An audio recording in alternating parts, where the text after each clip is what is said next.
Jasna case ആരംഭം മുതൽ, അതായത് പത്തനംതിട്ട SP ടി നാരായണൻ സാറിന് മുതൽ ഈ കേസുമായിട്ട് ഉദ്യോഗസ്ഥരുടെ കയറി ഇറങ്ങി മക്കൾ അപകടത്തിൽ, മക്കൾ കൊലയാളികളുടെ കയ്യിൽ നിന്നുള്ള ഭീതി, ആ വിഷമം വളരെ നാളുകളോളം അന്വേഷിക്കുമ്പോൾ അതിന് ഒരു കൃത്യമായിട്ടുള്ള ലീഡില്ലെങ്കിൽ താൽക്കാലികമായി ഞങ്ങളതൊരു ക്ലോഷർ റിപ്പോർട്ട് കൊടുത്ത് കോടതിയിൽ കൊടുക്കും.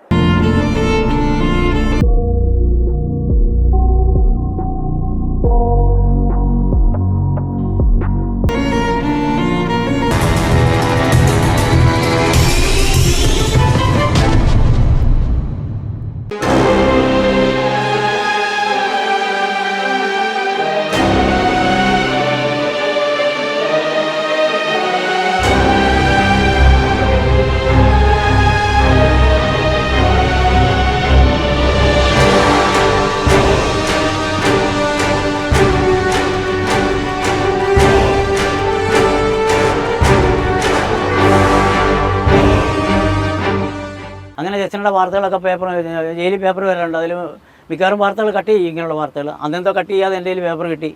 അങ്ങനെ ജസ്റ്റിൻ്റെ കേസിനെ പറ്റി ഞാനിങ്ങനെ സൂപ്രണ്ടിനോട് പറഞ്ഞു, ജസ്റ്റിൻ്റെ കേസിനെ പറ്റി എനിക്ക് CBIയോട് കുറച്ച് കാര്യങ്ങൾ പറയാനുണ്ട്, അത് നീ പറയൊന്നും വേണ്ട, നീ മര്യാദയ്ക്ക് ഇവിടെ അങ്ങ് ഇരുന്നാൽ മതി എന്ന് പറഞ്ഞായിരുന്നു. ഞാൻ അത്ര കാര്യമാക്കിയില്ല. ഞാൻ അന്നത്തെ എൻ്റെ വക്കീലിനോട് പറഞ്ഞു, വക്കീലും പറഞ്ഞ ആവശ്യമില്ലാത്ത ഇതിന് നിൽക്കണം, വേണ്ട വിട്ടുകളായിരുന്നു. ഞാൻ പറഞ്ഞു ശരിയല്ല സാറേ, എനിക്ക് കാര്യങ്ങൾ അറിയാവുന്ന പറയണം എന്ന് പറഞ്ഞു. JFCM 1 അർച്ചന K. ബാബു എന്ന് പറഞ്ഞ ഒരു മജിസ്ട്രേറ്റ് സ്ത്രീയാണ്. അദ്ദേഹത്തിന് ഞാൻ അപേക്ഷ വെച്ചു. അദ്ദേഹം ഗ്രാൻഡ് ചെയ്തു. അത് കുഴപ്പമില്ല, നിങ്ങൾ ഫോൺ ചെയ്ത് സംസാരിച്ചോളാൻ പറഞ്ഞു. ഈ പെർമിഷൻ വാങ്ങി ജയിലിൽ വന്നപ്പം ജയിലിലെ ഉദ്യോഗസ്ഥരെല്ലാവരും എനിക്കെതിരായിട്ട്, നീ ആരുടെ ചോദിച്ചിട്ടാണ് അപേക്ഷ വെച്ചേ, ഇതിനാടാ പെർമിഷൻ മേടിച്ചേ, ഞങ്ങൾക്ക് മെയിലിൽ വിളിച്ച് പറയാണ്ട് ഞങ്ങൾ അനുവദിക്കില്ല, അവർ സമ്മതിച്ചില്ല. താങ്കൾ പറയുന്ന ഈ ജയിലധികൃതരടക്കം പോലീസുകാരെല്ലാവരും താങ്കൾക്കെതിരാണ്. ജസ്നെ കൊല ചെയ്തു എന്ന് പറയുന്ന ആളുടെ ആ സംഘാംഗങ്ങളായിട്ട് ഇവരെല്ലാം വരുന്നു എന്നുള്ളതാണ് പറയുന്നത്. ഇവർക്ക് മേളിൽ നിന്ന് എവിടുന്നോ പ്രഷറുണ്ട് ശരിക്കും. അല്ല, ഞാൻ ചോദിക്കുന്നത് ജസ്നെ കൊല ചെയ്യാൻ വേണ്ടി ഇത്രയും കരുത്തുറ്റ്, ഇത്രയും കഴിവുള്ള ആളുകളാണോ താങ്കൾ പറയുന്ന അങ്ങനെ ഒരു കൊലപാതകം? ഞാൻ പറയുന്ന ആൾക്കാർ ഗ്രാമത്തിലെ വെറും ലോക്കലുകളാണ്. അവർക്ക് എന്ത് പിടിപാടാണ് ജയിൽ സൂപ്രണ്ടിനെയും അല്ലെങ്കിൽ ഈ പോലീസ്? അതാണ് അത്ഭുതം എന്ന് പറയുന്നത്. ഞാൻ ബഹുമാനപ്പെട്ട ഹൈക്കോടതി ജഡ്ജി ഷിർസി മാഡത്തിൻ്റെ കാറിൽ കരിയോയിൽ ഒഴിച്ച് എന്നെ പിടിച്ചുകൊണ്ട് പോയി സെൻട്രൽ പോലീസ് സ്റ്റേഷനിൽ ഏൽപ്പിക്കുകയും. താങ്കൾ എന്തിനാ അങ്ങനെ ചെയ്തത്? ഈ കരിയോയിൽ ഒരു ഹൈക്കോടതി ജഡ്ജിയല്ലേ, അദ്ദേഹത്തിന് കാരണം താങ്കൾ എന്തിനാ കരിയോയിൽ? ഇതേ കേസുമായിട്ട് ബന്ധപ്പെട്ട് ഞാൻ ഹൈക്കോടതി കയറി ഇറങ്ങി മടുത്തു, പലരെയും കണ്ടു. അങ്ങനെ ഡെൽസ എന്ന് പറഞ്ഞൊരു ഓഫീസുണ്ട്, അവിടെ പോയിട്ട് കാണാൻ പറഞ്ഞു, ഒരു വക്കീലിനെ അനുവദിച്ച് തരാൻ. അങ്ങനെ വക്കീലിനെ അനുവദിച്ച് തരാമെന്ന് പറഞ്ഞ് അവിടെ ചെന്ന് പറഞ്ഞു കഴിഞ്ഞപ്പോൾ അവിടെ ഉള്ളവരൊക്കെ കളിയാക്കി. ഞാൻ പറഞ്ഞ എൻ്റെ കുഞ്ഞുങ്ങളൊക്കെ പീഡിപ്പിക്കപ്പെട്ടുകൊണ്ടിരിക്കുക, അവർ വിഷമത്തിലാണ്, ദുഃഖത്തിലാണ്, അച്ഛനൻ്റെ തണലില്ല, അവർ ദുഃഖത്തിലാണ്, എങ്ങനെ രക്ഷിക്കണം, കൊലയാളികളുടെ കയ്യിലാണെന്ന് പറഞ്ഞപ്പം അവർ കളിയാക്കുക ചെയ്തത്. താൻ ആദ്യം പോയിട്ട് വരുമാന സർട്ടിഫിക്കറ്റ് കൊണ്ടുപോകും, അങ്ങനെ ഇങ്ങനെയെന്ന് പറഞ്ഞ് കുറേ അങ്ങോട്ടും ഇങ്ങോട്ടും വർത്താനായി. അവരെ പിടിച്ച് തള്ളി ഓഫീസിന് വെളിയിലിറക്കി. അന്ന് അവിടുത്തെ ഉത്തരവാദിത്തപ്പെട്ട ഓഫീസർമാരൊന്നും ഇല്ല, ആരൊക്കെയോ ആണ്, എനിക്ക് അവരെയൊന്നും അറിയില്ല. എനിക്ക് ആകപ്പാടെ വിഷമവും കലിപ്പുമായി, മക്കളെ രക്ഷിക്കാൻ പറ്റുന്നില്ലല്ലോ എന്നൊരു കലിപ്പാണ്. അപ്പോൾ ഞാൻ വിചാരിച്ചത് ഇതൊരു വാർത്ത ആയിക്കോട്ടെ, നീതിപീഠത്തിനിട്ട് തന്നെ കരിയോയിൽ ഒഴിച്ചേക്കാമെന്ന് വെച്ചിട്ട് ചെയ്ത പണിയാണ്. ഈ CBI ഇത് ക്ലോസ് ചെയ്യാന്നുള്ള വാർത്ത ഞാൻ മാധ്യമ സിൻഡിക്കേറ്റ് വഴി ഇന്നലെ വായിച്ചു. അപ്പം ഞാൻ അതിൻ്റെ റിപ്പോർട്ട് കണ്ടിട്ടില്ല. എനിക്ക് പറയാനുള്ളത്, ഈ കേസ് പല ഘട്ടത്തിലായി പല യൂണിറ്റുകൾ അന്വേഷിച്ചു. ആദ്യം ഇത് ലോക്കൽ പോലീസ് സ്റ്റേഷൻ അന്വേഷിച്ചു 2 ആഴ്ചയോളം, പിന്നീട് അത് DYSP അന്വേഷിച്ചു, പിന്നെ ക്രൈംബ്രാഞ്ച് അന്വേഷിച്ചു, പിന്നീട് അത് CBIക്ക് കൊണ്ടുപോയി. ഞങ്ങളിത് അന്വേഷിച്ച വേളയിൽ ഞാൻ അത്തരത്തിലുള്ളൊരു സ്റ്റേറ്റ്മെൻറ്റ് കൊടുക്കാനുണ്ടായ സാഹചര്യം, അതുവരെയുള്ള അന്വേഷണം കേസ് ഡയറി വഴി പരിശോധിച്ചപ്പോൾ ജസ്ന എക്സിറ്റായ, അതായത് ലാസ്റ്റ് ജസ്നെ കണ്ട സമയം, ലൊക്കേഷൻ, അതുപോലെ മോഡ് ഓഫ് ട്രാൻസ്പോർട്ട്, അവൾ എങ്ങനെയാണ് പോയത്, ഓട്ടോറിക്ഷ വഴിയാണോ ബസ് വഴിയാണോ പോയത്, എങ്ങോട്ടാണുള്ള ഡയറക്ഷൻ എന്നിവ അതുവരെ അന്വേഷണ ഉദ്യോഗസ്ഥർ കണ്ടെത്തിയിൽ നിന്ന് വ്യത്യസ്തമായിട്ടാണ് കണ്ടത്. അപ്പോൾ ഒരു ലീഡ് കിട്ടി. ആ ലീഡ് വെച്ച് ഞങ്ങൾ അന്വേഷണം തുടർന്നു. സത്യത്തിൽ ഒരു കയ്യെത്താ ദൂരത്ത് ജസ്നെ എത്തിയെന്ന് വരെ കരുതിയിരുന്ന ഒരു സമയമുണ്ട്. അപ്പോഴാണ് കോവിഡ് വന്നത്. കോവിഡ് വന്നപ്പോൾ ഞങ്ങൾക്ക് കൃത്യമായി പോകേണ്ടിരുന്നത് അയൽ സംസ്ഥാനത്തേക്കാണ്. സത്യസന്ധമായിട്ട് പറഞ്ഞാൽ തമിഴ്നാട്ടിലേക്കാണ് പോകേണ്ടിരുന്നത്, കുമളി തേനി വഴി.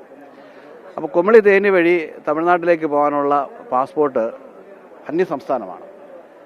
കോവിഡ് വന്ന് കംപ്ലീറ്റ് അടച്ചു. അപ്പം ഞങ്ങളുടെ ടീം 2-3 ഫുള്ളായിട്ട് പല പല ലീഡുകൾ കിട്ടി നിൽക്കുമ്പോഴാണ് ഈ സംഭവം ഉണ്ടാകുന്നത്. പിന്നീട് 1.5 വർഷക്കാലത്തോളം കേരളം അടഞ്ഞു കിടന്നു, നിങ്ങൾക്കെല്ലാം അറിയാം. ആ സമയത്താണ് കുടുംബം കോടതിയിൽ പോവുകയും കേസ് CBIക്ക് കൊടുക്കുകയും ചെയ്തത്. അപ്പോൾ അങ്ങനെ ഒരു കണ്ണി പോലെ അന്വേഷിച്ചു പോയ സമയത്ത് സത്യത്തിൽ ഞങ്ങളെല്ലാം ഓർത്തു ഇത് തെളിയിക്കപ്പെടുമെന്ന്. പക്ഷെ അത് CBIയിലേക്ക് പോയി. CBI ഉദ്യോഗസ്ഥർ ഞങ്ങളോടും ചോദിച്ചിരുന്നു, എന്നോടും ചോദിച്ചിരുന്നു, ഞങ്ങൾക്കറിയാവുന്ന വിവരങ്ങൾ കൊടുക്കുകയും ചെയ്തു. അവരാ വിവരങ്ങൾ അന്വേഷിച്ചോ ഇല്ലയോ എന്നുള്ളത് CBIയുടെ കേസ് ഡയറി നോക്കിയാലേ അറിയാൻ പറ്റുള്ളൂ, അല്ലെങ്കിൽ അത് പഠിച്ചാലേ അറിയാൻ പറ്റുള്ളൂ. ഒരു കാര്യം എനിക്ക് പറയാനുള്ളത്, ഈ രാജ്യത്തെ ഏറ്റവും പരമോന്നതമായിട്ടുള്ള അന്വേഷണ ഏജൻസിയാണ് CBI. ആ CBIയെ ഒരു കുറ്റവും പറയാൻ എനിക്ക് കഴിയില്ല. കാര്യം ഞാനോ എന്നെ പോലുള്ള IPSലോ സാധാരണ പോലീസ് ഉദ്യോഗസ്ഥരോ ഡെപ്യൂട്ടേഷനിൽ ചെന്ന് പോകുന്നൊരു സ്ഥാപനമാണ്, ഒരു ഓർഗനൈസേഷനാണ് CBI. എനിക്ക് പറയാനുള്ളത്, ജസ്ന ഒരു മരീചികയൊന്നുമല്ല. ഈ പ്രപഞ്ചത്തിൽ എവിടെ അവർ ജീവിച്ചിരിക്കുകയോ മരിക്കുകയോ ഉണ്ടെങ്കിലും അവരെ CBI എന്നെങ്കിലും കണ്ടെത്തും. കാര്യം ഈ രാജ്യത്തെ ഏറ്റവും മികച്ച ഏജൻസിയാണ് CBI. അപ്പോൾ നിങ്ങൾ എന്നോട് ചോദിക്കും, പിന്നെ എന്തിനാണ് CBI ഇപ്പോൾ അത് ക്ലോഷർ റിപ്പോർട്ട് കൊടുത്തതെന്ന്? അതൊരു സാങ്കേതികത്വമാണ്. ക്രൈംബ്രാഞ്ചിലും പോലീസിലും കേരള പോലീസിലൊക്കെ ചെയ്യുന്നതാണ്. ഒരു കേസ്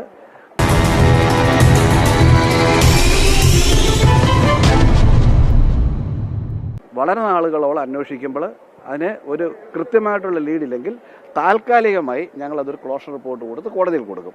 ഇനി എന്തെങ്കിലും ഒരു തെളിവ് അതിനെ സംബന്ധിച്ച് ഒരു സൂചന കിട്ടുകയാണെങ്കിൽ CBIക്ക് അത് തുടർന്നും അന്വേഷിക്കാവുന്നതാണ്. അപ്പോൾ അത് മുന്നോട്ട് പോകുന്നതാണ്.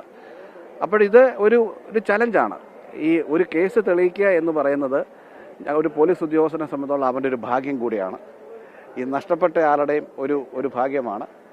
അപ്പം ഇതൊരു കണ്ണി പോകുന്ന പോലൊരു അന്വേഷണമാണ്. ആ കണ്ണിൽ എവിടെയെങ്കിലും ഒന്ന് നമ്മൾ മിസ്സായാൽ അത് പിന്നെ അത് തെളിവുകൾ മാഞ്ഞു പോവുകയോ അല്ലെങ്കിൽ മറഞ്ഞു പോവുകയോ ചെയ്താൽ അത് കണ്ടെത്തേണ്ടത് പോലീസിൻ്റെ ഒരു ചലഞ്ചാണ്.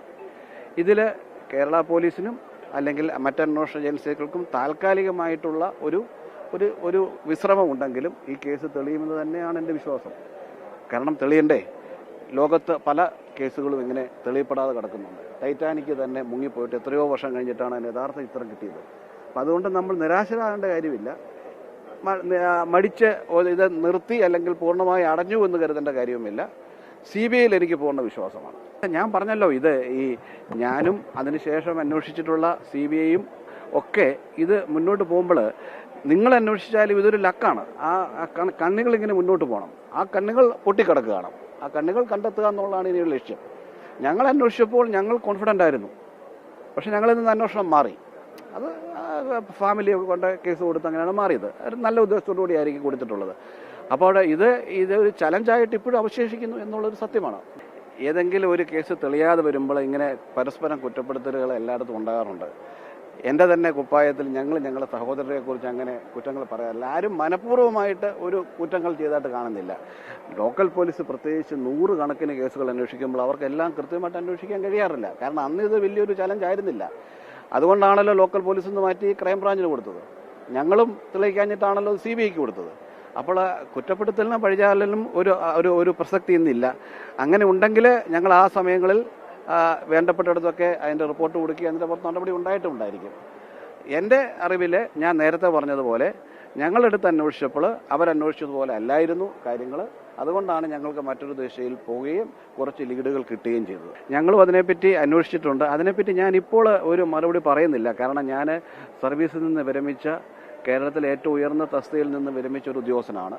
ഞാനിപ്പോൾ പെൻഷൻ പറ്റുന്നൊരു ഉദ്യോഗസ്ഥനാണ്. എൻ്റെ സർവീസിനും എൻ്റെ സേനയ്ക്കും എൻ്റെ ഗവൺമെൻറ്റിനും എതിരായിട്ടുള്ള ഒരു പ്രസ്താവനയിൽ നിന്ന് നിങ്ങൾ പ്രതീക്ഷിക്കരുത്. അന്ന് K. ലാൽജിയുടെ അണ്ടറിൽ എന്നെ ചോദ്യം ചെയ്തുകൊണ്ടിരുന്നപ്പോൾ K. ലാൽജി എന്നോട് ചോദിച്ചു, നിൻ്റെ വൈഫിൻ്റെ ഫോൺ നമ്പർ ഉണ്ടോ എന്ന് ചോദിച്ചു. ഞാൻ വൈഫിൻ്റെ ഫോൺ നമ്പർ കൊടുത്തു. വൈഫുമായിട്ട് സംസാരിച്ചു K. ലാൽജി. അപ്പം വൈഫ് പറഞ്ഞു, അയ്യോ സാറേ, Ernakulam city assistant commissioner ACP K. Lalji അത് എൻ്റെ വൈഫിനോട് സംസാരിച്ചപ്പോൾ അവൾ പറഞ്ഞു, സാർ അത് മാനസിക രോഗിയാണ്, അയാളുടെ കാര്യം ഇവിടെ പറയില്ലേ, ഭയങ്കര പ്രശ്നക്കാരനാണ് അയാൾ. ലാൽജി എടുത്ത വായിച്ച് ചോദിച്ചത്, നീ മാനസിക രോഗിയാണെന്ന് പറഞ്ഞാൽ അയാളുടെ സർട്ടിഫിക്കറ്റ് വല്ലതും ഉണ്ടോ? അതിൻ്റെ സാറേ സർട്ടിഫിക്കറ്റ് ഒന്നുമില്ല. പിന്നെ എങ്ങനെയാണ് മാനസിക രോഗിയാണെന്ന് പറഞ്ഞ് ഇവൾ പേടിച്ച് ഫോൺ കട്ട് ചെയ്തു.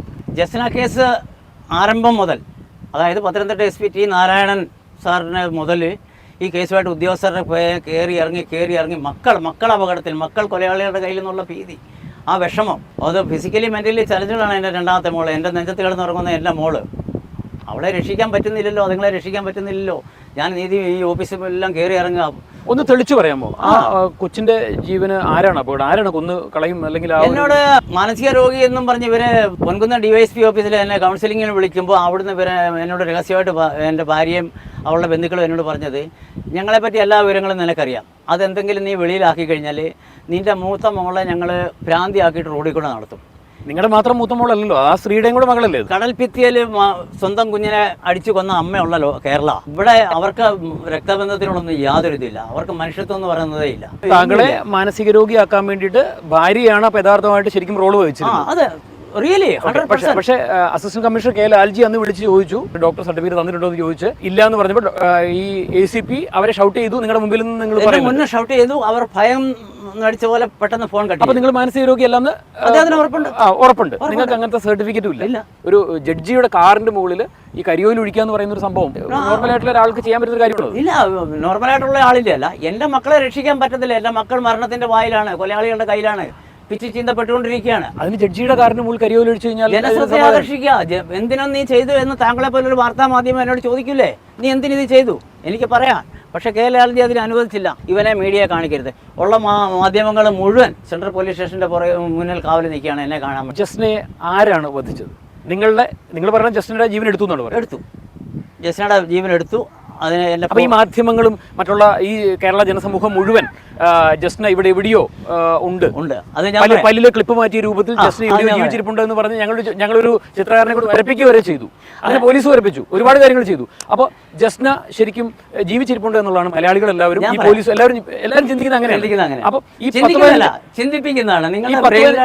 ഒരു മിനിറ്റ്, ഈ 10-15 കിലോമീറ്റർ ചുറ്റളവിൽ ജസ്റ്റിന എവിടെയോ അടക്കപ്പെട്ടിട്ടുണ്ട് എന്നുള്ളതാണ് നിങ്ങൾ പറയുന്നത്. ഞാൻ മാത്രമല്ലല്ലോ, നമ്മുടെ റിട്ടയർഡ് SP ജോർജ് ജോസഫ് സാറും പറയുന്നുണ്ടല്ലോ, എരുമേലിക്കും മുണ്ടക്കയത്തിനും ഇടയ്ക്ക് ആ കുഞ്ഞുണ്ടെന്ന് പറയുന്നില്ലേ. കാരണം 100% അനുമാനിച്ചത് ജോർജ് ജോസഫ് സാർ മാത്രം. ബാക്കി ജസ്റ്റിനെ ഗർഭിണിയാക്കിയതും ജസ്റ്റിനെ സിറിയെ കൊണ്ട് കുടിയിരുത്തിയതും ഇസ്ലാം വിമർശനം തലയ്ക്കുമൂത്ത് ഇസ്ലാം വിരോധം പറഞ്ഞു നടക്കുന്ന ജാമിദ എന്ന് പറഞ്ഞ ഒരുത്തി മാത്രം.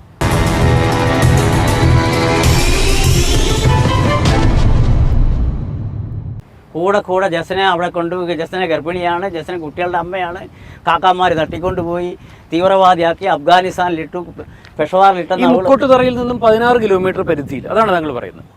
പരിധിയൊന്നും ഇല്ല, ആ ചുറ്റുപാടി തന്നെ ഉണ്ട്. പുലിക്കുന്നിന് ഇപ്പുറത്ത് വെച്ച് അവളെ ഇവര് ജീപ്പ് കയറ്റി അവിടുന്ന് അൺകോൺഷ്യസ് ആകാനുള്ള മരുന്ന് കൊടുത്തു. ആ കുഞ്ഞിൻ്റെ ബോധോദയം ഇവർ മൂക്കമ്പട്ടി കൊണ്ട് ഇവരുടെ വീട്ടിലിട്ടിട്ടുണ്ടാവും. അവിടുന്ന് രാത്രി ഉണ്ടാവും. ഗസിംഗ് ആണ്. എന്താണ് താങ്കൾക്ക് ഇതിനോട് ബന്ധപ്പെട്ടുള്ള ഒരു തെളിവ് അല്ലെന്നുണ്ടെങ്കിൽ ഒരു എന്താ പറയാ, ഈ പറഞ്ഞ കാര്യങ്ങൾ സത്യമാണെന്ന് സ്ഥാപിക്കാൻ പറ്റിയ എന്ത് കാര്യമാണ് താങ്കൾക്കുള്ളത്, താങ്കളുടെ കയ്യിലുള്ളത്? സാർ, എൻ്റെ നെയ്ബറിലുള്ള 2 പേരെ കൊന്നു. അഹമ്മദാബാദ് ഞാൻ ജോലി ചെയ്തെടുത്ത് 2 പേരെ കൊന്നു. എൻ്റെ ഹോട്ടലിൽ ജോലി ചെയ്തുകൊണ്ടിരുന്ന ഒരു പയ്യനെ കൊന്നു. ഇത്രയും കൊലപാതകങ്ങൾ നടത്തിയ ഒരു സ്ത്രീയെ പറ്റി എനിക്കെല്ലാം മനസ്സിലായി വന്നപ്പോൾ കാലതാമസം നേരിട്ടു. ഏത് സ്ത്രീ? എൻ്റെ വൈഫ്. അപ്പൊ ജസ്റ്റിനയുടെ ഈ കൊലയ്ക്ക് പിന്നിൽ താങ്കളുടെ ഭാര്യയാണെന്നാണ് പറയുന്നത്? ഭാര്യ അവരുടെ കുടുംബക്കാരുമാണ്. ജസ്റ്റിനയുടെ മാത്രമല്ല, ജസ്റ്റിനയുടെ അമ്മയെ കൊന്നതും അവർ തന്നെയാണ്. ഇവർക്ക് മെഡിക്കലും കെമിക്കലുമായിട്ടുള്ള എല്ലാ മരുന്നുകളും ഇവർക്ക് കിട്ടുന്നുണ്ട്. ജസ്റ്റിനയുടെ അമ്മയെ കൊന്നു എന്ന് പറയുന്നുണ്ട്. ജസ്റ്റിനെ, എൻ്റെ ഭാര്യയുടെ ജ്യേഷ്ഠത്തിൻ്റെ മകനുമായിട്ടുള്ള പ്രേമം അറിയാവുന്നത് ജസ്റ്റിനയുടെ അമ്മയാണ്. അവരാണ് എല്ലാത്തിനും വളവിട്ട് കൊടുത്തത്. ജസ്റ്റിനയുടെ പിതാവ് എത്രയൊക്കെ പറഞ്ഞാലും അത് അദ്ദേഹം കുടുംബത്തിൻ്റെ മഹിമ ഇടിഞ്ഞു പോകുന്നു എന്ന് പറഞ്ഞിട്ടാണ് അദ്ദേഹം ഷൗട്ട് ചെയ്യുന്നത്. പക്ഷേ സംഭവം അതല്ല. അദ്ദേഹത്തിന് അറിയാത്ത ഒരു കാര്യമുണ്ട്. ജസ്റ്റിനയുടെ പ്രേമത്തിൻ്റെ എല്ലാ വിവരങ്ങളും വശങ്ങളും അറിയാവുന്ന ജസ്റ്റിനയുടെ അമ്മയാണ്. ആ അമ്മ ജീവിച്ചിരിക്കുക. ജസ്റ്റിന മിസ്സായി കഴിയുമ്പോൾ ജസ്റ്റിനയുടെ അമ്മയുടെ വായി നീ വീഴും. അയ്യോ, ആ വീട്ടിലെ ചെറുക്കനുമായിട്ട് ജസ്റ്റിന ഇതായിരുന്നു, അന്വേഷണം അങ്ങോട്ട് പോട്ടെ എന്ന് പറഞ്ഞു കഴിഞ്ഞാൽ സംഗതി വാളും. അതിനു മുമ്പ് തന്നെ ജസ്റ്റിനയുടെ അമ്മയെ ഇല്ലാതാക്കി. അല്ലാതെ അട്ടാക്കട്ട ഒരു രോഗം ഇല്ലാതിരുന്ന ജസ്റ്റിനയുടെ അമ്മയ്ക്ക് പെട്ടെന്ന് ന്യൂമോണിയ ബാധിച്ച് മരിക്കാമെന്ന് പറഞ്ഞാൽ ജസ്റ്റിനയുടെ അമ്മയുടെ മരണം ബ്ലഡ് പ്ലേറ്റ് കൗണ്ട് കുറയുന്ന മരുന്ന് അല്ലെങ്കിൽ കെമിക്കൽ അകത്തി എന്ന് അവരെ അൺകോൺഷ്യസ് പോലൊരു അവസ്ഥയിൽ കാരിത്താസ് ഹോസ്പിറ്റലിൽ കൊണ്ടിട്ടു. അവർക്ക് രോഗം പിടികിട്ടിയില്ല. അവിടെ കിടന്ന ആ സ്ത്രീ മരിച്ചു. അങ്ങനെയെങ്കിലും ആ മെഡിസിൻ ആര് കൊടുത്തു? അവരുടെ ജീവൻ എടുക്കാൻ വേണ്ടി ആ മെഡിസിൻ അവർക്ക് ആര് കൊടുത്തു? ഈ ഒരു കുടുംബം ഇപ്പം ഞാൻ താങ്കൾക്ക് ഒരു ഗ്ലാസ് പച്ചവെള്ളം തന്നാൽ താങ്കൾ കുടിക്കില്ലേ? വിശ്വാസമല്ലേ എല്ലാം. ഞാൻ അഹമ്മദാബാദിൽ താമസിച്ചുകൊണ്ടിരുന്ന ഫ്ലാറ്റിൻ്റെ വാടക മേടിക്കാൻ ആ വീട്. താങ്കളെ കൊലപ്പെടുത്താനുള്ള ഏതെങ്കിലും പ്രവൃത്തി താങ്കളുടെ ഭാര്യയുടെ ഭാഗത്ത് മുൻപുണ്ടായിട്ടുണ്ടോ? എനിക്ക് ഒരനുഭവമുണ്ട്, പക്ഷേ അത് ഉറപ്പായിട്ട് എനിക്ക് പറയാൻ പറ്റത്തില്ല. ഞാൻ ഇന്നും വെളുപ്പിന് 4-5 മണിക്ക് എഴുന്നേൽക്കുന്ന ആളാണ്. അഹമ്മദാബാദിൽ കടയുള്ളപ്പോഴാണ്. ഭാര്യയോടൊപ്പമായിരുന്നു? ഞങ്ങളുടെ കുടുംബസമേതം അവിടെ സുഖസന്തോഷമായിട്ട് ജീവിച്ചുകൊണ്ടിരുന്നതാണ്. അപ്പോൾ ഒരു ദിവസം 7 മണിയായിട്ട് ഞാൻ ഉണർന്നില്ല. എന്നാലും പിന്നെ സ്വപ്നം പോലൊക്കെ കണ്ടുള്ളൂ. 7 മണിക്ക് ചാടി എഴുന്നേറ്റു. അപ്പം 5 മണിക്ക് എന്നിട്ട് കട തുറക്കണ്ട 5:30 ആകുമ്പോൾ. അപ്പം ഭാര്യ എൻ്റെ കാൽച്ചോട്ടിൽ കരയാനിരിക്കുന്ന രീതിയിൽ ചാടി എഴുന്നേരും. ഞങ്ങളോർത്ത് നിങ്ങൾ മരിച്ചുപോയി കിടന്ന് ചത്ത് കിടക്കുകയാണെന്ന്, ഇത്രയും നേരമായിട്ട് നിങ്ങൾ എഴുന്നേറ്റില്ല. ഇപ്പം ഓൺലൈൻ മീഡിയ ഭയങ്കരമായിട്ട് കൂടിയിട്ടുണ്ട്. ഞാൻ തന്നെ അവിടെ ഇരുന്ന് പത്തനംതിട്ട 4 പേര് 5 പേരെ ഞാൻ പിടിപ്പിച്ചു കൊണ്ടുവന്നിട്ടുണ്ട്. എൻ്റെ ഇടയ്ക്ക് തന്നെ SP പറഞ്ഞെന്നും പറഞ്ഞ് അവർ അനാവശ്യമായിട്ടുള്ള ഇത് കൊണ്ടു. കേസെടുക്കാൻ വേണ്ടി വന്നപ്പോൾ കൈകാര്യം പിടിക്കും. സാറേ ഇങ്ങനെ പറഞ്ഞില്ല, ഞങ്ങൾക്ക് പറ്റത്തില്ല, അതുകൊണ്ടൊക്കെയാണെന്ന് പറഞ്ഞിട്ട് എന്താ വെച്ചാൽ ഞങ്ങൾ പറഞ്ഞത് ചുമ്മാ അങ്ങ് പറഞ്ഞേക്ക് ഇവരങ്ങോട്ട്. അത് ഇങ്ങനെ പറഞ്ഞേക്ക്, ഞങ്ങളുടെ ഇൻ്റർവ്യൂ ഇല്ല, ഒന്നുമില്ല, ഇതൊക്കെ ചുമ്മാ പറയുക. അല്ലെങ്കിൽ വേറൊരിടത്ത് അവർ ഇൻ്റർപ്രറ്റ് ചെയ്യുകയാണത്. അങ്ങനെയാണ് ഈ പറഞ്ഞ പല കാര്യങ്ങളും ചില വന്നുകൊണ്ടിരിക്കുന്നത്. എന്ത് തന്നെയാണെങ്കിലും ജസ്ന എന്ന് പറഞ്ഞ പെൺകുട്ടി അവിടെ ജീവിച്ചിരിപ്പുണ്ടായിരുന്നല്ലോ. ആ കുട്ടി അവിടുന്ന് രാവിലെ പോയല്ലോ. ആ കുട്ടി ബസ്സൊക്കെ കയറി പോകുന്ന കണ്ടല്ലോ. അത് ആ കുട്ടി പിന്നെ എവിടെ പോയെന്ന് കണ്ടുപിടിക്കുന്ന ബാധ്യത നമുക്കെല്ലാം ഇല്ലേ? എനിക്ക് ചെയ്യാവുന്നതിന് ഞങ്ങൾ ചെയ്തു, ഇനി അടുത്ത് ചെയ്യേണ്ടത് അവർ ചെയ്യണം. അത് വേണമല്ലോ. ഞങ്ങളുടെ എല്ലാം പോലീസിൻ്റെ എല്ലാവരും ഒരു ഉത്തരവാദിത്വമല്ലേ അത്. ഉത്തരവാദിത്വം വെച്ചാൽ നമ്മൾ ചെയ്തേ പറ്റുള്ളൂ. അത് അതിൻ്റെ അകത്ത് വേറൊന്നും ഞാൻ പറഞ്ഞതുപോലെ ഇതിൻ്റെ അകത്ത് പല കാര്യങ്ങളും ധാരാളം കാര്യങ്ങൾ നോക്കേണ്ടതായിട്ടുണ്ട്. ഇതിൻ്റെ നോക്കേണ്ടതെന്ന് വെച്ചാൽ ചില ആൻസർ കിട്ടണമെന്നുണ്ടെങ്കിൽ, ചില ആൻസേഴ്സ് കിട്ടണമെന്നുണ്ടെങ്കിൽ ആൻസർ കിട്ടണമ്പോൾ കുറേയധികം കാര്യം നമ്മൾ കളക്ട് ചെയ്തിട്ട് വേണം ആൻസറിലേക്ക് കടക്കാനായിട്ട്. ചിലത് അങ്ങനെയല്ല. അതാണ് ഇതിൻ്റെ അകത്ത് വരുന്നൊരു കാര്യം.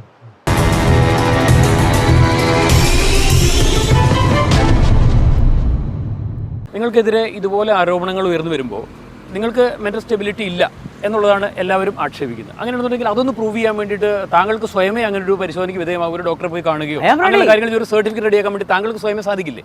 റെഡി, വൈ നോട്ട്, ഞാൻ റെഡിയാണ്. എന്നിട്ട് എന്തുകൊണ്ട് ചെയ്യുന്നില്ല? എനിക്കിത് ആവശ്യമില്ലല്ലോ. എനിക്ക് മെൻ്റലി ഓക്കെ. കാക്കനാട് ജില്ലാ ജയിലിൽ 2 കൊല്ലം ഞാൻ കിടന്നു, 21 മാസം കിടന്നു. അവിടെ മെൻ്റലി പേഷ്യൻറ്റിനെ എല്ലാം തൃശ്ശൂർ ഒരു മെൻ്റൽ ഹോസ്പിറ്റലുണ്ട്. അവിടുത്തെ മെൻ്റലായിട്ട് ട്രബിളുള്ള എല്ലാവരെയും പടിഞ്ഞാറേക്കോട്ട അവിടെ കൊണ്ടുപോകുന്നുണ്ട്, ട്രീറ്റ്മെൻറ്റ് ചെയ്യുന്നുണ്ട്, അവിടെ അഡ്മിറ്റ് ചെയ്യുന്നുണ്ട്. ഈ 21 മാസം കിടന്നിട്ട് അവിടെ അവർക്ക് എന്നെ കൊണ്ടുപോയില്ലല്ലോ. ഒരു ഓഫീസർ പോലും പറഞ്ഞില്ല ഇവൻ മെൻ്റലി ട്രബിൾഡാണ്, ഇവൻ മെൻ്റലി പേഷ്യൻ്റ് ആണെന്ന് പറഞ്ഞില്ല.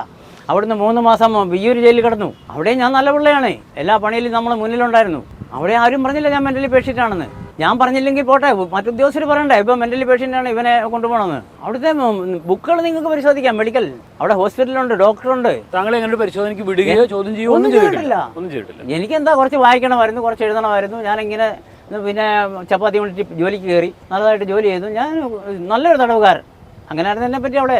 പിന്നെ CBIയോട് സംസാരിക്കണമെന്ന് പറഞ്ഞപ്പം മുതലാണ് നാളെ ജയിലിനെ പറ്റി പേപ്പറിൽ വരാൻ പാടില്ല എന്ന് പറഞ്ഞിട്ടാണ് എന്നെ മൊഴി കൊടുക്കാൻ പറ്റുന്നത്. തിരുവല്ല DYSP എന്നോട് പറഞ്ഞ സുൽത്താൻ ബത്തേരിയില്ല, വയനാട്ടിൽ എവിടുന്നാന്ന് വെച്ചാൽ നിനക്ക് കല്യാണം കഴിക്കും. അതുപോലെ അദ്ദേഹം പറഞ്ഞു 100 കേസുകളിൽ 95% കേസുകളും തെളിയുന്നില്ല. തെളിയുന്നത് 4ഓ 5ഓ, അതിൽ ശിക്ഷിക്കപ്പെടുന്നത് 1ഓ 2ഓ. പിന്നെ നീ എന്തിനീ ജസ്ന എന്ന് പറഞ്ഞ് നടക്കുന്നു. ഇത്രയൊക്കെ കേട്ട് കഴിഞ്ഞാൽ മനോവിഷമം കൊണ്ട് നമ്മൾ ചെയ്തു പോയതാ സാറേ. എൻ്റെ കുഞ്ഞുങ്ങളെ രക്ഷിക്കണം എന്നുള്ള ഒരു ഇതിൽ ഇപ്പം എനിക്ക് രക്ഷിക്കാൻ പറ്റിയില്ല. ഇനി അവരുണ്ടോ, ഉണ്ടെങ്കിൽ തന്നെ ഏത് അവസ്ഥയിലായിരിക്കും. എൻ്റെ കുഞ്ഞിൻ്റെ ശാരീരിക പരിശോധന നടത്തിയാൽ മതി സാറേ. എൻ്റെ മകളുടെ, എൻ്റെ 2ാമത്തെ ഫിസിക്കലി മെൻ്റലി ചലച്ചിട്ടായിട്ടുള്ള മകളുടെ ശാരീരിക പരിശോധന നടത്തിയാൽ മതി. ഞാൻ പറഞ്ഞത് കള്ളമാണോ, ഞാൻ മാനസിക രോഗിയാണോ എന്ന് നിങ്ങൾക്ക് తెలిയും. എൻ്റെ മകളുടെ ശാരീരിക പരിശോധന, അവൾ PDP പെട്ടിട്ടുണ്ടോ, പിച്ചിച്ചീന്തപ്പെട്ടിട്ടുണ്ടോ നിങ്ങൾ പരിശോധിക്കുക. ഇപ്പോൾ എവിടെയുണ്ട് മകൾ? എവിടെയുണ്ട് ഇപ്പോൾ?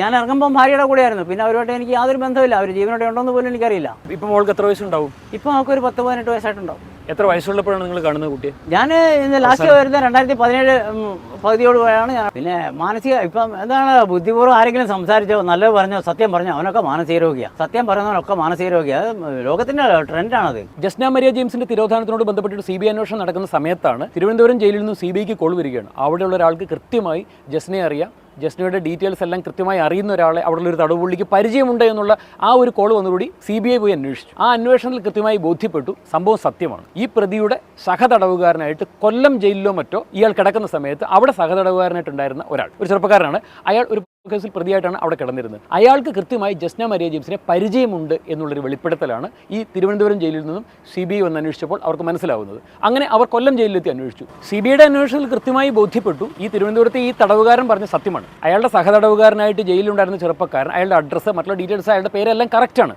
അങ്ങനെ CBI അന്വേഷിച്ച് ഇയാളുടെ വീട് വരെ എത്തി. വീട്ടിൽ ചെന്നപ്പോഴാണ് മനസ്സിലാവുന്നത് ഇയാളുടെ പൊടി പോലും ഇല്ല. പിന്നാലെ പോലീസുകാർ ഒരുപാട് യാത്ര ചെയ്തു, പക്ഷേ ഇയാളെ കണ്ടെത്തുവാനോ മറ്റുള്ള യാതൊരു വിവരവും ഇതുവരെ ലഭിച്ചിട്ടില്ല. അങ്ങനെ ഒരുപാട് നിഗൂഢതകളാണ് ജസ്ന മരിയ ജെയിംസിന്റെ തിരോധാനത്തിന് പിന്നിലുള്ളത്.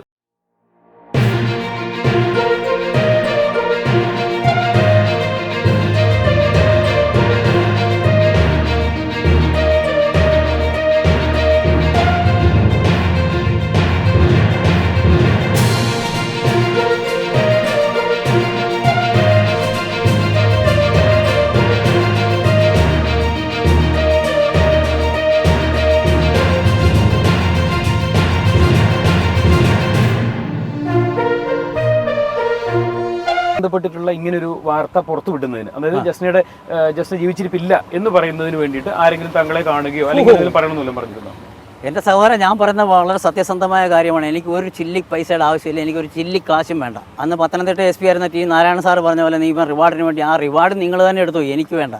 അത് പോലീസ് ഡിപ്പാർട്ട്മെൻറ്റിലെ അവർ അസോസിയേഷന് ഞാൻ ദാനം ചെയ്യുന്ന ദിവസം ഞാൻ പറയുന്നത് സത്യമാണ്. റിവാർഡ് കിട്ടുവാണെങ്കിൽ അത് പോലീസ് അസോസിയേഷൻ ദാനം ചെയ്യുന്ന ഞാൻ ഒരു പൈസയും വേണ്ട. ഞാൻ അധ്വാനിച്ച് ജീവിക്കുന്നതാണ്. എൻ്റെ മക്കളെ എനിക്ക് കിട്ടിയാലും ഞാൻ അധ്വാനിച്ച് ജീവിച്ചോളാം. എനിക്ക് പൈസ വേണ്ട. ഈ പ്രായത്തിലും നമ്മൾ അധ്വാനിച്ച് തന്നെ ജീവിക്കുന്നത്. ഇങ്ങനെ ആരെങ്കിലും ഒരു പണത്തിന്റെ ഓഫർ ആരും താങ്കൾക്ക് തന്നിട്ടില്ല? ഞാൻ അങ്ങനെ ഓഫറിന്റെ പിന്നാലെ പോകുന്നല്ല. എനിക്ക് എൻ്റെ മക്കളെ രക്ഷിക്കണം എന്നുള്ള ഒറ്റ ഇതിൽ ഞാൻ സത്യം വിളിച്ച് പറയുന്നത് മാത്രം. സത്യം മാത്രം. ഞാൻ ഒരു വാക്ക് പോലും കള്ളം പറയുന്നില്ല. നിങ്ങളെ എടുക്കുന്ന ഈ ഇന്റർവ്യൂവിലാട്ടെ, ഇതുവരെ പറഞ്ഞതിലാട്ടെ, 5 വർഷം മുമ്പ് പറഞ്ഞതിലാട്ടെ, ഒരു വാക്ക് പോലും ഞാൻ കള്ളം പറഞ്ഞിട്ടില്ല. എൻ്റെ സ്വാർത്ഥതയ്ക്ക് വേണ്ടി ഞാൻ ഒന്നും പറഞ്ഞിട്ടില്ല. ജസ്ന മരിയ ജെയിംസ് ഇന്നല്ലെങ്കിൽ നാളെ മടങ്ങി വരുമെന്ന് പൂർണ്ണമായും മലയാളികൾ വിശ്വസിക്കുന്നു. അങ്ങനെ ജസ്നയുടെ വരവ് തിരിച്ചുവരവ് കാത്തിരിക്കുമ്പോഴാണ് രഘുനാഥൻ നായർ എന്ന് പറയുന്ന ഇദ്ദേഹത്തിന്റെ ഇത്തരത്തിലുള്ള വെളിപ്പെടുത്തൽ. ഇദ്ദേഹം എന്തായാലും രണ്ടും കൽപ്പിച്ചാണ്. അടുത്ത ദിവസം ഇദ്ദേഹം കോടതിയിലേക്ക് പോവുകയാണ്, അനന്തര നടപടികൾ ആരംഭിക്കുകയാണ്. ചില കാര്യങ്ങൾ നമ്മൾ ചിന്തിക്കേണ്ടിയിരിക്കുന്നു. കാരണം വർഷങ്ങൾക്ക് മുൻപ് ജസ്നയുടെ തിരോധാന സമയത്ത് ഇദ്ദേഹം പറഞ്ഞ അതേ ആ വാക്കുകളിൽ തന്നെ അദ്ദേഹം ഇന്നും ഉറച്ചു നിൽക്കുകയാണ്. ഇത് എന്തുകൊണ്ടാണ് എന്നുള്ളൊരു ചോദ്യചിഹ്നം തന്നെയാണ്. ഇദ്ദേഹം മാനസികാസ്വസ്ഥയോ അല്ലെങ്കിൽ മറ്റെന്തെങ്കിലും പ്രശ്നമുള്ള ഒരാളാണ് എന്നുണ്ടെങ്കിൽ ഇത് വർഷങ്ങൾക്ക് മുമ്പ് അദ്ദേഹം പറഞ്ഞ കാര്യമാണ്. ഇന്നും ആ നിലപാടിൽ അദ്ദേഹം ഉറച്ചു നിൽക്കുകയാണ്. ജസ്ന മരിയ ജെയിംസിന്റെ തിരോധാനത്തിന് പിന്നിലെ ആ ദുരൂഹത എന്ന് പറയുന്നത് ഇപ്പോഴും അങ്ങനെ തുടർന്നുകൊണ്ടേയിരിക്കുകയാണ്. ഒരു വലിയ സമൂഹം ജസ്നയുടെ തിരിച്ചുവരവിനായി കാത്തിരിക്കുമ്പോഴാണ് ഇത്തരത്തിലുള്ള വെളിപ്പെടുത്തലുകൾ പുറത്തു വരുന്നത്. എന്താണ് സംഭവിച്ചിരിക്കുന്നത്? ജസ്നയുടെ തിരോധാനത്തിന് പിന്നിൽ ആരാണ്? ജസ്ന ജീവിച്ചിരിപ്പുണ്ടോ? ആ ചോദ്യത്തിന് മുന്നിൽ ഉത്തരം കിട്ടാതെ പകച്ചു നിൽക്കുകയാണ് പൊതുസമൂഹം.